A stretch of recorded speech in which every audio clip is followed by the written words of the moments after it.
नमस्कार दोस्तों, स्वागत है आपका हमारे इस चैनल धूप धुनुची आरती में। दोस्तों, जैसे कि आप लोग देख पा रहे हैं कि यहाँ पर जो है मैंने दो दीपक लिया है आरती के और दो धुनुची लिए हैं और आसमान पात्र जो है वो यहाँ पर रखा है। मैं आज आपको जो है बाबा की जो है मतलब सावन के महीना क्योंकि चल रहा है तो सावन के महीने में जो है हर दिन बाबा का होता है। तो आप सोमवार के दिन भी ये धूप दीप आराधना अरात्रिकम कर सकते हैं या फिर जो है आप हर दिन कर सकते हैं। मंगला गौरी की पूजन के दिन भी कर सकते हैं। सावन शिवरात्रि में केवल पूजन कर रहे हैं तो उस समय आप कर सकते हैं। अगर आप चाहे तो अष्टमी के दिन भी जो है शुक्ल अष्टमी के दिन अगर मां अन्नपूर्णा की पूजा आप करते हैं सावन के महीने में तो उस दिन भी आप ये धूप दीप आराधना अरात्रिकम जो है वो आप कर सकते हैं। ये आरती जो नियम है वो एक्चुअली मूल रूप से द्रविड़ प्रदेश में और कोंकण प्रदेश में किया जाता है। मैंने जो है अभी फिलहाल में ही जो है पूर्ण यात्रा के दिन से ही इस आरती क्रिया के माध्यम से ही जो है ना मैंने आरती करने का फैसला लिया है। और अभी जो है मेरे जितने भी जैसे आगे की जन्माष्टमी आदि पूजन जो कुछ भी होगा मैंने सोचा है कि इसी प्रकार से जो है ना द्रविड़ प्रदेश की, क्योंकि मुझे वो बहुत अच्छा लगा था वो जब मैंने देखा था। मैंने उस तरह से जो है उसे शुरू करने के बारे में नहीं सोचा था, पर उसके बाद जब मैंने ये जाना कि ये जो आरती का जो क्रिया है मतलब ये जो धूप दीप आराधना ही है यही जो है आरती के प्राचीन क्रिया है। इसमें धूप दीप आराधना मतलब धूप और दीप से मूल जो आराधना पूजन किए जाते हैं उसे ही जो यही जो है आरती का प्राचीन नियम है। तो इसलिए भी जैसे आप लोगों ने देखा ही होगा उपचार के भीतर भी जैसे कि धूप आते धूप से जो है धूप दिए जाते उसके बाद दीप दिए जाते तो वो भी एक प्रकार से आराधना ही होता है। तो उसी चीज को जो है ना आरती के समय और भी विस्तृत से किया जाता है तो वो हो जाता है धूप दीप आराधना अरात्रिक। तो आरती के यही प्राचीन नियम के अनुसार ही जो है मैंने क्योंकि करने का फैसला किया है। अभी मेरे सारे जो आरती वगैरह मैं करूँगा अपने घर पे तो मुझे लगा कि आप लोगों को भी इसके बारे में थोड़ा बता देते अगर आप लोग चाहते करना, क्योंकि बहुत सारे लोगों ने मुझे कहा भी था कि दादा द्रविड़ की तरफ जो है मतलब दक्षिण की तरफ जिस प्रकार से आरती होती है आप एक बार उसके बारे में भी बताइए। कई बार कहा है मैंने एक्चुअली बताया भी है आप लोगों को। और पंचा निराजन की अलग विधि के बारे में तो मैंने आपको बताया ही है जिसमें धूप दीप जल पात्र पुष्प और चांबर से जो है आरती की जाती है उसके बारे में तो मैंने आपको बताया ही है। तो इसमें जो है धूप दीप आराधना ही में मूल रूप से जो है आपको एक नहीं दो दो इस्तेमाल कम से कम करना पड़ेगा। वैसे तो इस तरह के मान लीजिए कि ये जो पंचदीपक है वो 5 भी इस्तेमाल किए जाते हैं जब दीप आराधना करते हैं। पर हमारे लिए तो उतना शायद आयोजन करना उतना संभव नहीं होगा, मेरे लिए भी संभव नहीं है। तो इसलिए जो है दो धुनुची से धूप आराधना और दो आरती के दीपक से जो है दीप आराधना हम करेंगे। तो मैंने यही लिया है एक्चुअली। आप लोगों के पास अभी देखिए पहले पहले हो सकता है कि आप लोगों के पास एक ही धुनुची है एक ही दीपक है तो आप उससे जैसे नॉर्मली आरती होती है उससे कर सकते हैं। अगर आप लोग सोचते हैं कि हमें जो है धूप दीप आराधना अरात्रिक जो है वो करना है इस तरह से मतलब जो पद्धति मैं आपको बता रहा हूँ उस हिसाब से तो आप आगे उसे खरीद लीजिएगा। ऐसी कोई बहुत बड़ी समस्या नहीं है, आजकल तो आसानी से मिल भी जाता है, ऑनलाइन भी मिल जाता है।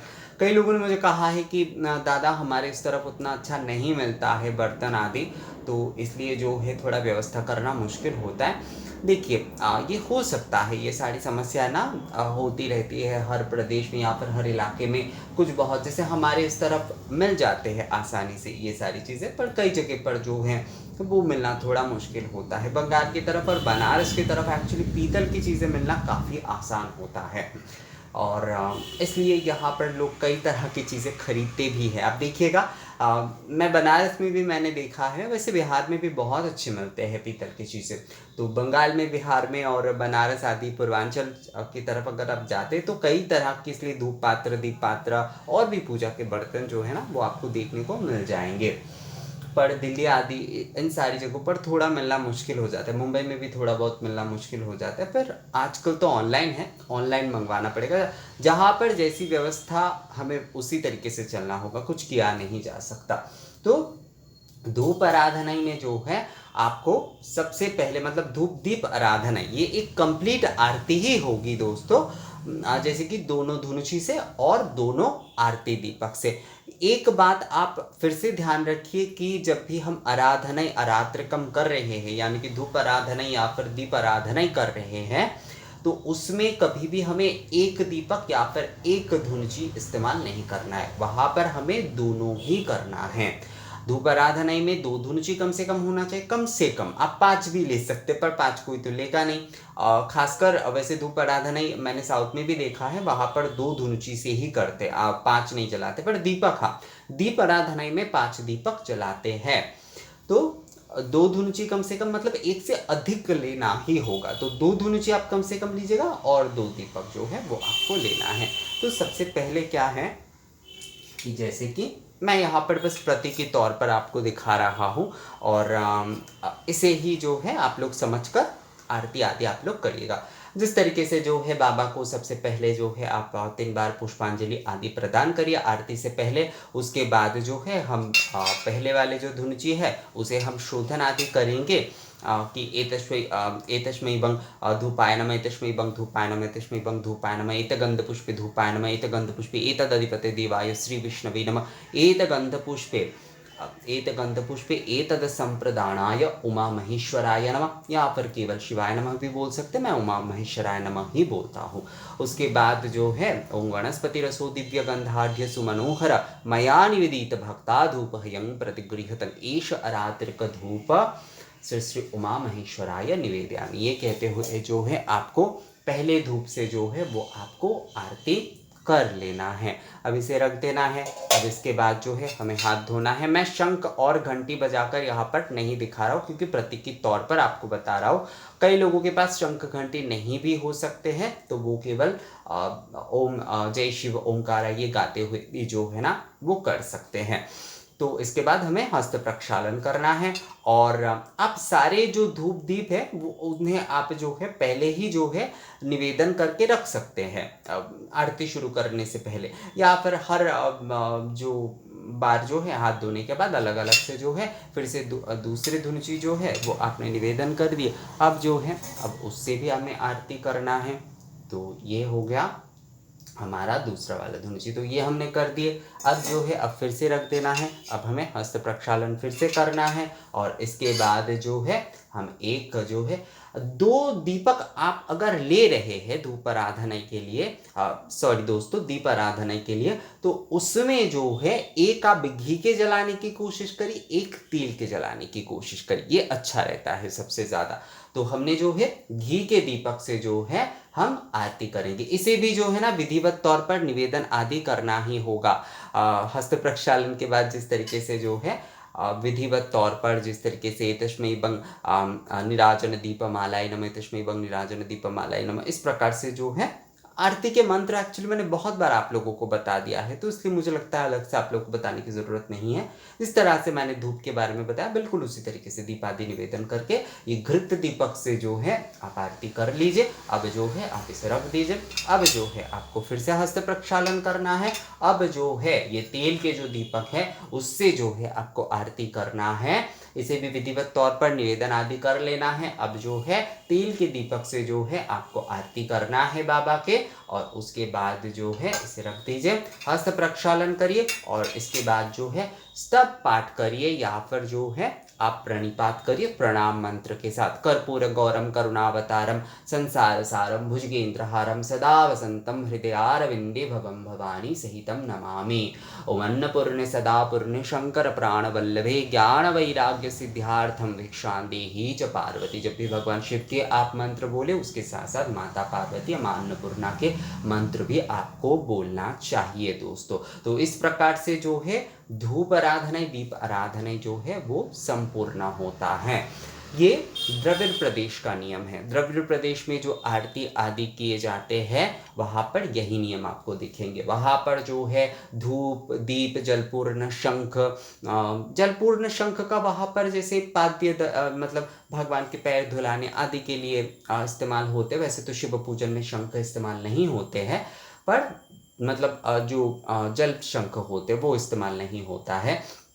तो वहाँ पर जैसे कि धूप दीप शंख पुष्प और चामर इतने ये 5 प्रकार की जो चीज़ें हैं, ये जो पंचनिराजन की ये जो 5 प्रकार की चीज़ें, उससे आरती वहाँ पर नहीं दिखेगा आपको वहाँ पर। इसी प्रकार ये जो धूप दीप आराधना ही होती है, ज़्यादातर जो है वहाँ पर धूप जैसे कि 2 धुनुची करते हैं और 5 अलग अलग दीपक में जो है आरती दीपक जलाकर जो है वहाँ पर आरती आराधना की जाती है। इसे धूप आराधना दीप आराधना कहते हैं। तो ये एक्चुअली मुझे बहुत अच्छा लगा। और जैसे कि मैंने आपको बताया कि आरती का पुराना जो मतलब प्राचीन क्रिया जो है, आरती करने की प्राचीन पद्धति अगर आप बोले तो वो यही है। तो इसलिए जो है ना, अगर हम इस तरह से करते तो मुझे ये बहुत अच्छा लगा कि इसलिए मैंने सोचा कि मेरे घर पे भी अब से जो है इसी नियम के साथ ही जो है मैं आरती करूँगा। तो इसलिए मैंने सोचा कि सावन शिवरात्रि भी आ रही है और सावन का महीना है, इतना शुभ समय है।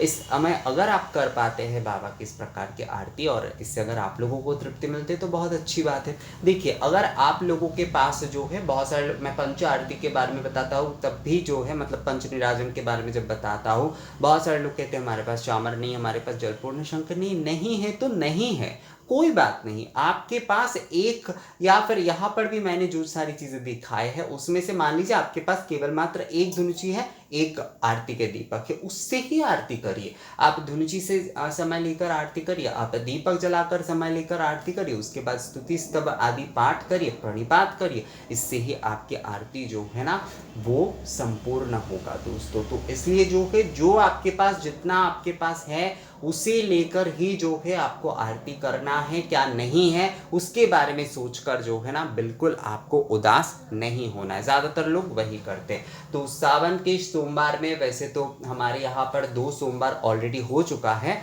पर कई प्रदेशों में अभी अभी बस सावन के 1 सोमवार ही हुए हैं। तो आप जो है अगले सोमवार से ये कर सकते हैं। आप सावन के प्रतिदिन अगर ये आरती करना चाहते कम से कम संध्या के समय, तो वो आप कर सकते हैं। आप शुक्ल अष्टमी के दिन कर सकते हैं, मंगला गौरी के पूजन कर रहे हैं आप, तो उसमें भी आप जो है इस प्रकार से धूप दीप आराधना से जो है आप वो आरती कर सकते दोस्तों।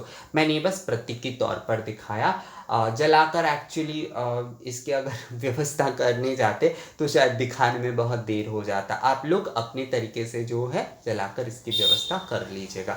तो दोस्तों, ये वीडियो आप लोगों को कैसा लगा मुझे कमेंट्स करके ज़रूर बताइएगा। अगर ये वीडियो अच्छा लगा है तो इसे लाइक और शेयर भी ज़रूर कर दीजिएगा। मिलेंगे आपसे अगली वीडियो में नए जानकारी के साथ, तब तक के लिए नमस्कार।